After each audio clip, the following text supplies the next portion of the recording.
only knew FDR started the program back in 1935.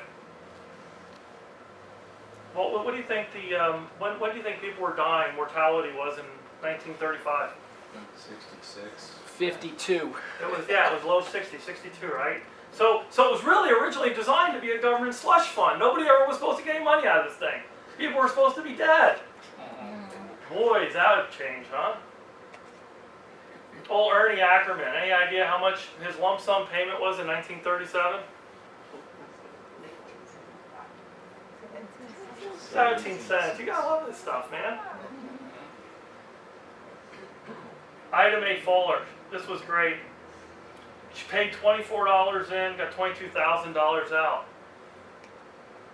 I know, right? This program, and we wonder why it's not doing so well.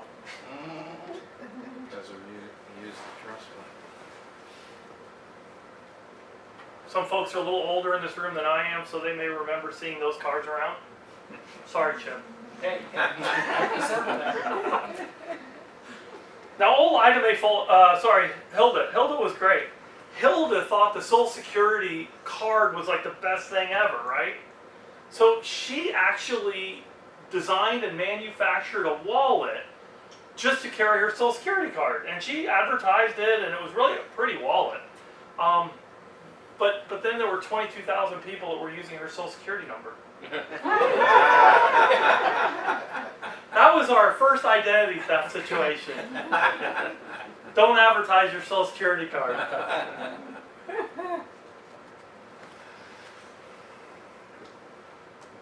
To give you an idea of what Social Security looks like today, these numbers are kind of staggering, but 59 million each month. Now what's interesting here is out of those, 10.8 million are disabled and dependents out of the 59. Remember I mentioned that whole disability thing earlier? That's a staggering number.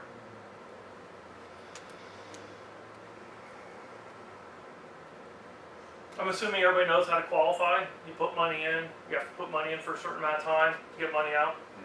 Not everybody participates. Some programs have their own retirement plans.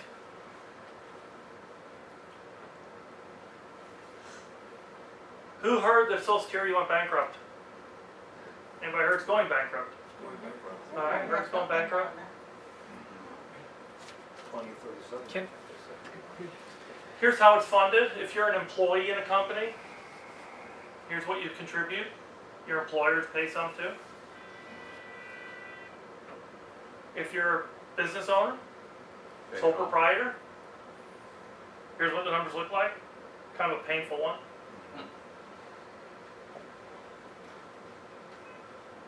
And here's what's interesting. For the cap, for Social Security, anything after 118, you don't pay on, right? And Social Security.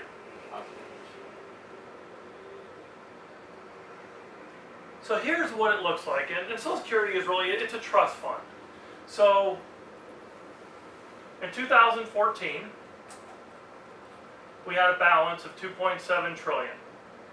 So there's still money in there, at least that's what the accounting says. So you got 884 billion going in and 859 coming out.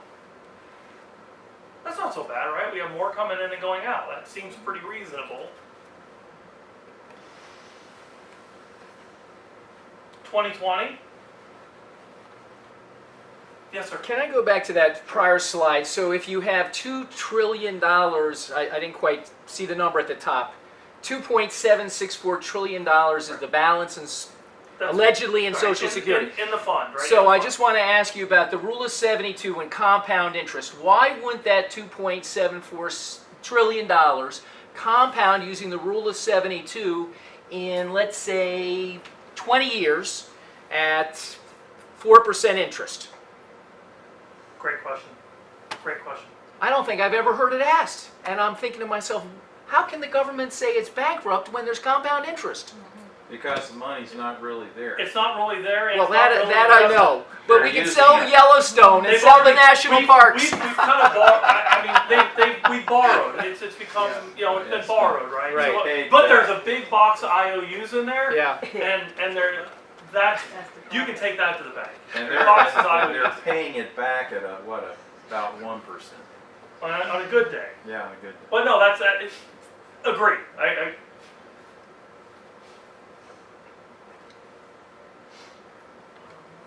So now 2020, we start tapping those reserves, right? Now we have less money going in than going out. And by 2034, we have successfully wiped out our reserves, and now we have to figure out how to make up for shortfall, right? So the good news is if you plan on dying before this, you're perfectly fine, you're okay. But if you're gonna be beyond that, you're gonna be participating in some of the changes to the program. And Todd, can you mention about the ratio of workers to retirees and its impact on? It originally was like 72 to 1, I think it was. something like that when the program I think started. it was only 15 or 16 to 1. But still, most of those people were dying. Right, and now it's 2.1 or Yeah, two. about It's like 2 to 1. 2 to 1 and getting worse. Yeah. So yeah, we have successfully gone from 17 Yeah. to 2 of people that were working contributing to the To- program versus money coming out. Yeah. Yeah, I was thinking of something different. Yeah. It's running out. That's a because dramatic there's difference. less people. Well, we're living There used to be longer. 17 workers Right. contributing to every one person taking benefits, That's a dramatic. and now there's 2 people working for every Yeah. one person taking money out. Yeah. What was Yes. it 10 years ago? Is it because of the economy? It's the baby boomers. It's It's the the baby aging out and boomers. people that are now every day for the next 15 years, 10,000 people turn 65 years old. Mhm. But there's job losses outside of that. Oh sure, there's probably less people working Yeah. or a Less change money in going in. workforce. Right. There's more, So yeah, there's a lot of dynamics going on there. People are And living longer. more people are becoming disabled. Right.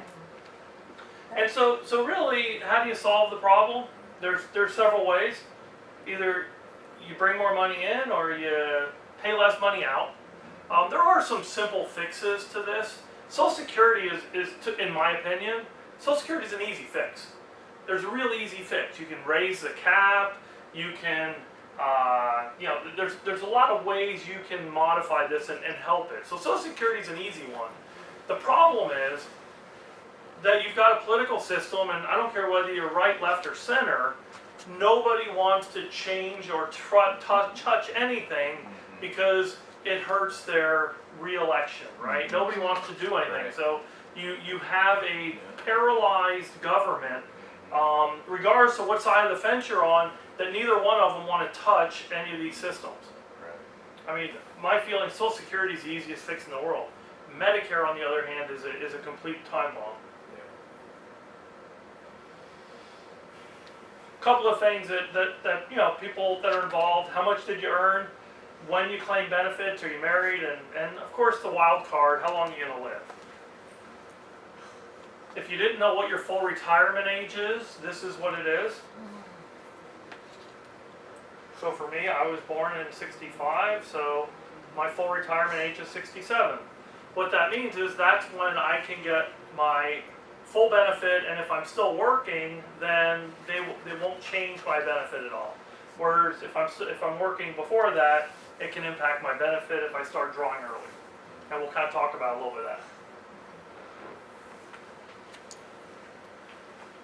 For this particular scenario, we have a full retirement age of 66. Now if I delayed benefits after 66, let's say until age 70. Some people say, I'm just going to wait till I'm 70 because it's a bigger check. Anybody have any idea how much more increases every year? 8%. Bingo. Good answer. 8%. Who's giving you 8% on your money now?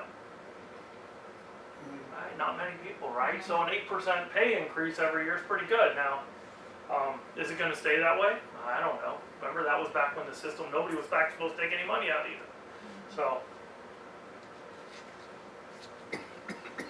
anybody know anybody that said, I turned 62 years old and I'm going to start drawing my benefits? Anybody know anybody that did that?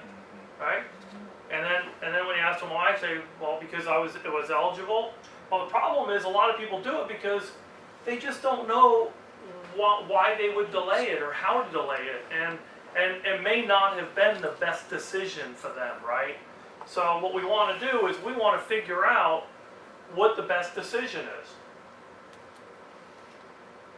Now, years ago, they used to send out your Social Security statement in the mail every year. Everybody probably remembers that? Yeah. And then they stopped it, and then now they're starting it back up again.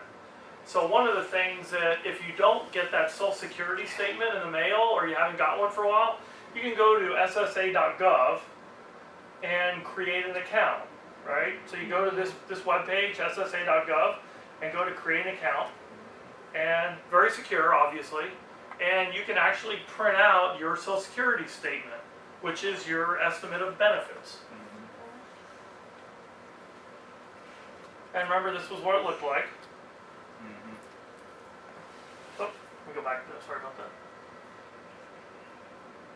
So here, what it's going to do is it's going to tell you your full retirement age, right, 67, and it says about $16.80 a month. So if at the end of this, you would like for me to go through and demonstrate all the different options that you have available and why one strategy might be better than the other one, this will be the document and the information that I need to do the calculations.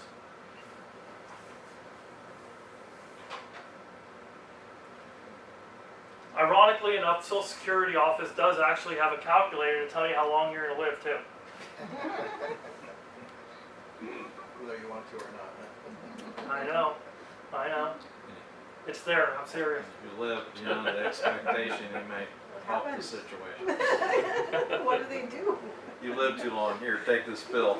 Now this is really the important part of the Social Security portion is, and this is proprietary software, there may be some other ones out there, but this is our Explorer, Social Security. It gives me the ability to put in information, not only for somebody that's single, but most importantly if you're married, or you have a partner or something like that, where what we want to do is we want to figure out what the monthly benefits are.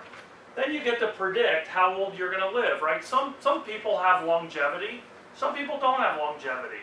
So those are important factors, right? Am I going to live a long time or not? This investment rate is interesting because some people are going to file for Social Security benefits and the money's going to come in and they're going to spend it, right? They're just going to spend it and have fun. But then some people may get their Social Security check and invest it, put it in their investment account, right? So we can account for that. So in some cases, there may be a return on that investment that we can calculate. And then of course we can't forget inflation or cost of living adjustments. So really, when you look at this, right, you can file between 62 and 70, and then you have one partner or spouse and the other one, and then all the different boxes and different filing strategies that are available. So even though this star, right, tells me what my maximum benefits are, based on all those calculations, what if this particular individual wants to file at 63, and this one also wants to file at 63? Let's say they're selling their business when they're 63 years old, and they say, we're done, we're filing for our benefits, and whatever. And so what this does is it'll tell you over lifetime income how much money they're leaving on the table.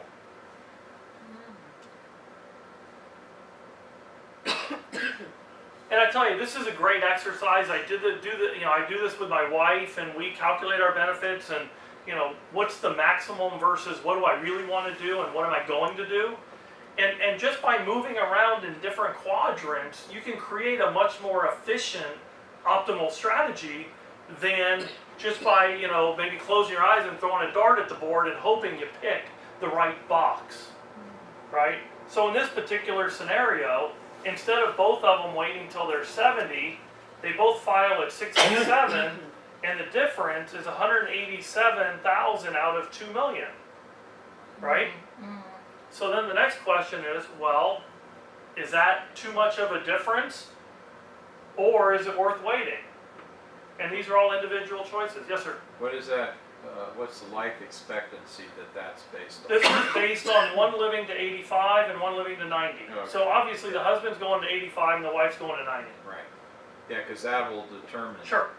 If you have a longer life expectancy, because I've done this calculation before, sometimes you're better off retiring 67 because the total amount you're going to receive Sure. if you live to 90 may be more than if you wait till 70, even though your monthly amount is. Yeah, and it really does. There's a lot of factors that go Yeah. into this, but really what this does is it covers all the main ones. Yeah. You know, where you can take into account health, right? How long am I going to live? Who's got longevity?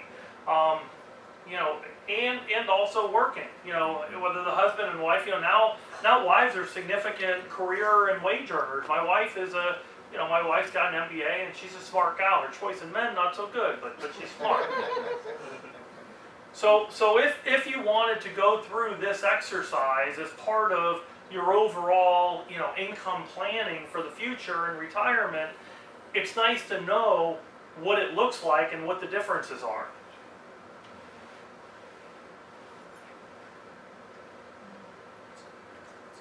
And then I mentioned this earlier, depending on if you're still working, there's going to be some offsets if you don't wait till your full retirement age, which is going to be on that Social Security sheet.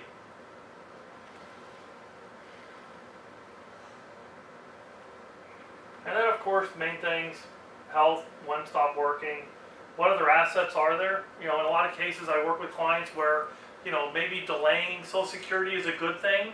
So what we do is we position assets so maybe they can take income earlier from some assets and hold off on Social Security. And then sometimes there's just an immediate financial need and there's no choice but to start early, and that's just kind of the way it goes. And it really is true. Every single time I've done this with people, it's different because everybody's numbers are different, everybody's story's different, everybody's needs are different. So really, in summary, get that sheet, create an account,